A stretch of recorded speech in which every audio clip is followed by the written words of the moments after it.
우리가 흔히 잘 알고 있는 보왕산매론에 대해서 좀 말씀드리겠습니다. 보왕산매론이라는 것은 이게 만들어진 그 유래를 좀 아는 것이 바람직하지 않을까 하는 생각이 들어요. 중국 원나라 말기에서부터 명나라 초기까지 활동했던 승려 중에서 묘협이라는 스님이 쓴 보왕산매연불칙지라는 책에 제17편에 실린 10대 애행, 무예할 때 애자 있죠. 무예행, 이런 10가지 큰 무예행, 그런 것의 구절이라는 것입니다. 그래서 그게 워낙 유명하니까 그건 안 하고 그것만 딱 띄워가지고 이렇게 사람들이 많이 읽고 참고하게 된 거죠.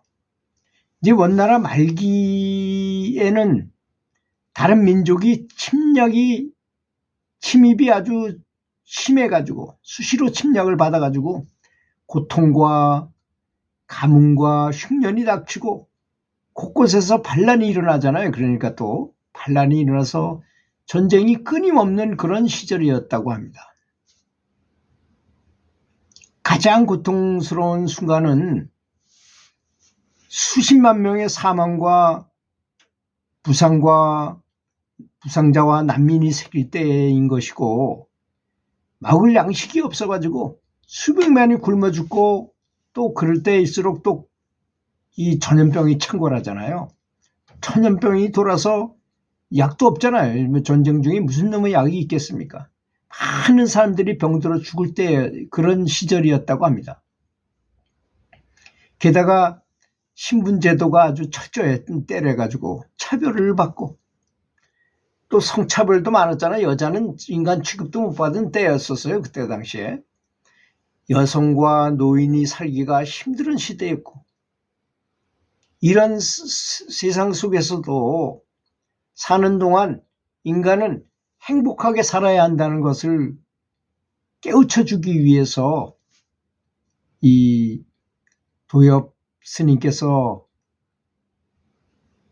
써서 많은 사람들이 읽게 된 것이 바로 보왕산매론이라는 것입니다. 그죠? 그러니까 좀 새삼스럽게 다가오잖아요. 그때 참 어려운 시절에 어려운 사람들에게 그 희망을 주고 용기를 주기 위해서 만든 책이 바로 보왕산매연불칙지라는 것이고, 그 중에 17편에 10대 애행, 그 무예행을 말하는 거죠. 10가지 큰 무예행을 하는 것 중에 나온 말이라는 것입니다. 그래서 그 10가지를 보면, 첫째, 우리가 다 알다시피 몸에 병이 없기를 바라지 마라. 몸에 병이 없으면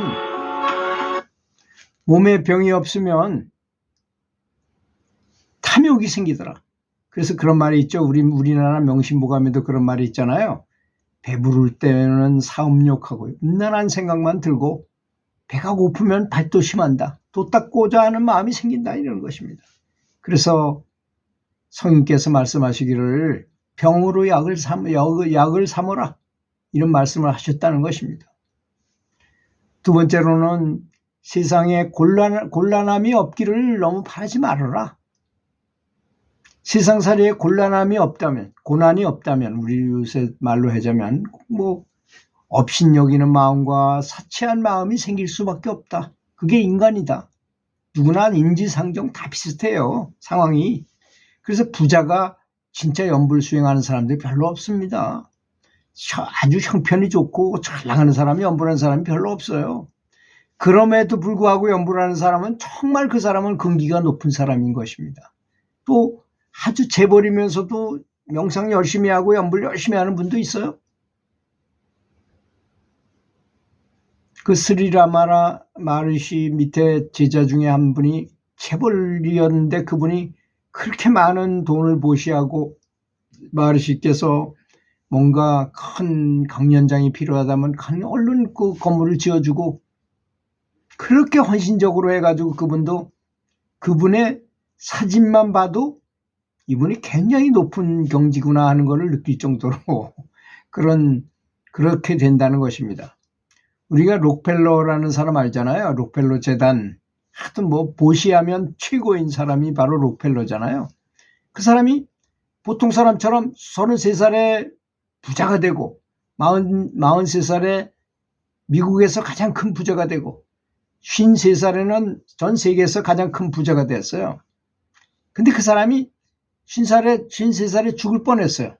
죽을 병에 걸렸어요.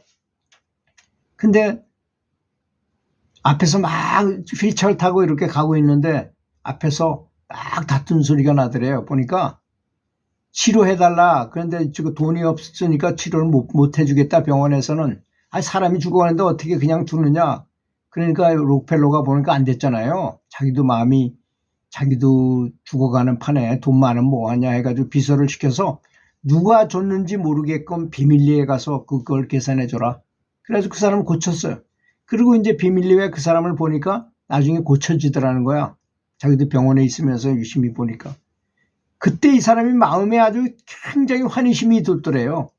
그래서 남을 도우면 내 몸도 좋아지는 걸 깨우친 거예요. 이 사람이. 실제로 깨달았어요. 그래서 엄청나게 많은 보시를 합니다. 그래서 정말 오래 살았죠. 90세가 훨씬 넘도록 살았어요. 그때 당시 90세면 굉장한 장수거든요. 그리고 죽을 때까지 이빨은 아주 전혀 하나 상하지 않은 그런 자기 이였다고 합니다. 그렇게 보시를 많이 하면 그런 현상이 일어난다는 것을 알아야 될 것입니다. 그래서 제가 늘 말씀드리기를 연불 열심히 하면 30년 더 산다 하는 게 우연한 말이 아니라는 점을 아셔야 될 것입니다. 그래서 성인께서 말씀하시기를 근심과 곤란으로 살아가라. 수행자는 근심하는 마음, 일거리가 있고 고난도 생길 것이다. 그런 걸 극복하면서 살아가라. 세 번째는 공부하는데 마음에 장애가 없기를 바라지 말라 그랬어요. 마음에 장애가 없으면 배우는 것이 넘치게 돼서 장애 속에서 해탈을 얻어라. 그래야만 해탈하고자 하는 생각이 든다는 것이죠. 그냥 편안하기만 하면 누가 도닦겠습니까? 네 번째, 수행하는데 마가 없기를 바라지 마라. 수행하는데 마가 없으면 뜻이 굳건해지지 못한다. 그래서 성인께서 말씀하시기를 모든 마구니로서 수행을 도와주는 벗으로 삼아라. 그렇게 말씀하셨죠.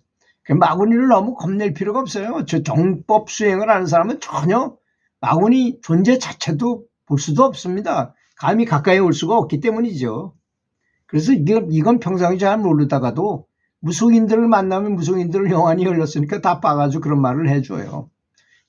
다섯 번째, 일을 깨야 돼. 쉽게 되기를 바라지 마라.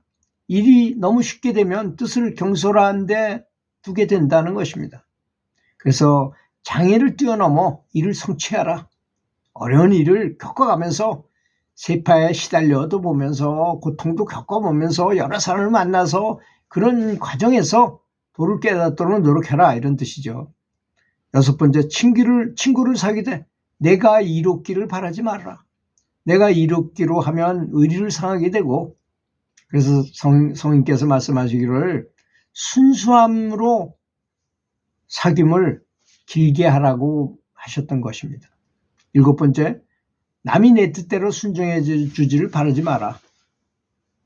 남이 내 뜻대로 순종해주면 마음이 교만해져요. 마누라가 내 말을 너무 잘 들어. 말 듣지도 않고 내 말 뜻대로 되지 않고 그럴 때 내가 한번 더 생각해봐도 지혜를 생각하고 하게 되는 거 아니겠습니까? 그래서 내 뜻에 맞지 않는 사람을 원림으로 삼아라. 원림이라는 게 이렇게 우리 집에 울타리 쳐주는 걸 말하는 거예요. 여덟 번째, 공덕을 베풀며 보답을 바라지 말아라. 보답을 바라게 되면 꾸미는 마음이 든다는 것입니다. 그래서 보시를 하려면 보시했으면 그만이야. 들여다보지도 말아라 이거예요. 그래서 성인이 말씀하시기를 덕을 베풀었다는 생각을 헌신짝처럼 버려라. 근데 어떤 분은 방생했다고 찍어가지고 자랑거리처럼 이렇게 내놓는 분이 있어요. 그럴 필요가 없습니다. 하늘이 알고 땅이 알고 모든 것이 다 알아요. 굳이 그렇게 할 필요가 없어요. 그리고 그렇게 한 것을 가지고 자랑스럽게 생각할 필요도 없습니다. 내가 좋은 일을 했으면 그냥 잊어버리는 게 제일 헌신적처럼 버려라 이겁니다. 그래야 내가 유익하다는 거죠. 이익을 분에 넘치게 바라지 말라. 이익을 분에 넘치게 바라면 어리석은 마음이 생긴다는 것입니다. 작은 이익으로서 부자가 될 것입니다. 마지막으로 억울함을 당해서 밝히려고 하지 말라. 억울함을 밝히게 되면 어떻게 될까요? 저쪽에서는 또 원망하는 마음이 생기기 마련인 것입니다. 그래서 그 50년 동안 변호사했던 일본 운 좋게 하는 변호사라는 그 책에 그분이 말씀하신 게 이렇게 송사하지 말아라 이거야. 고소해가지고 뭐 변호사 사고 그래봐야 서로 더 점점 더 운명이 나빠지기만 하더라. 결론이 그렇게 났습니다. 억울함을 당하는 것으로 수행의 문을 삼으라고 그러셨어요. 부처님께서는 억울함 당하는 것, 그걸 수행의 문으로 삼으라고 이렇게 말씀하셨습니다. 이것이 바로 보왕삼매론의 전체적인 내용이었습니다. 들어주셔서 감사합니다.